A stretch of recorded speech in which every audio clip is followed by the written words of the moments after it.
Bienvenue dans la série de tutoriels sur le Breas Vivo 45LS. Dans cette vidéo, nous allons parcourir le menu mode. Pour accéder au menu mode, appuyez sur le bouton mode. Cela ouvre les options de sélection du mode. Les modes actuels de ventilation, de respiration et de patient sont indiqués par les cases entourant ces sélections. Pour effectuer un changement, vous pouvez naviguer jusqu'au mode que vous souhaitez régler à l'aide des touches de navigation.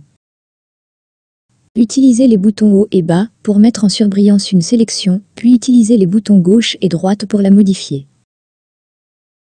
Tout d'abord, vous pouvez régler le mode de ventilation sur la ventilation par pression ou par volume, ou sur un réglage CPAP. Veuillez noter que pour pouvoir sélectionner le mode CPAP, l'appareil doit d'abord être configuré pour être utilisé avec un circuit à fuite dans le menu Autre, ou en effectuant avec succès un test de préutilisation, avec un circuit à fuite raccordé.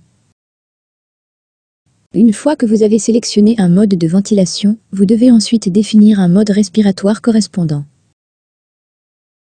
La Vivo 45LS propose les modes aide inspiratoire, assistance contrôlée, ventilation par embout buccal, MPV, ou ventilation assistée contrôlée intermittente, VACI.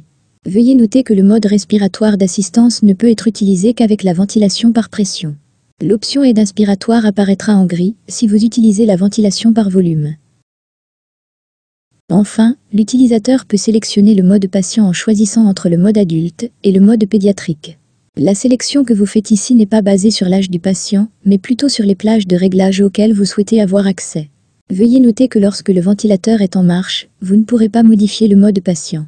Le ventilateur doit être en veille pour pouvoir modifier le réglage du mode patient. Si, à tout moment, l'utilisateur souhaite confirmer les sélections de mode, il doit appuyer sur le bouton de fonction suivant situé dans le coin inférieur droit de l'écran. L'utilisateur accède ensuite à l'écran des paramètres. De là, l'utilisateur peut modifier les paramètres basés sur le mode de ventilation choisi. L'utilisateur passe ensuite à la configuration des alarmes, que nous couvrirons chacune dans une autre vidéo tutoriel. Une fois que tous les réglages et toutes les alarmes sont correctes, l'utilisateur appuie sur la touche de menu située sous le mot Valider pour confirmer les modifications. Cela ramène l'utilisateur à l'écran de sélection du mode et applique les modifications apportées à la Vivo 45LS. Il existe une dernière option dans le menu mode qui n'a pas été abordée, à savoir le mode appareil. En sélectionnant le mode domicile, les paramètres de la Vivo 45LS sont verrouillés et l'utilisateur ne peut pas apporter de modifications, sauf si la fonction réglage domicile est active. Le mode domicile peut être facilement détecté par un symbole de verrouillage situé sur l'écran de contrôle. L'utilisateur peut visualiser les paramètres de traitement et d'alarme de la Vivo 45LS lorsque l'appareil est en mode domicile, mais il ne peut pas les modifier.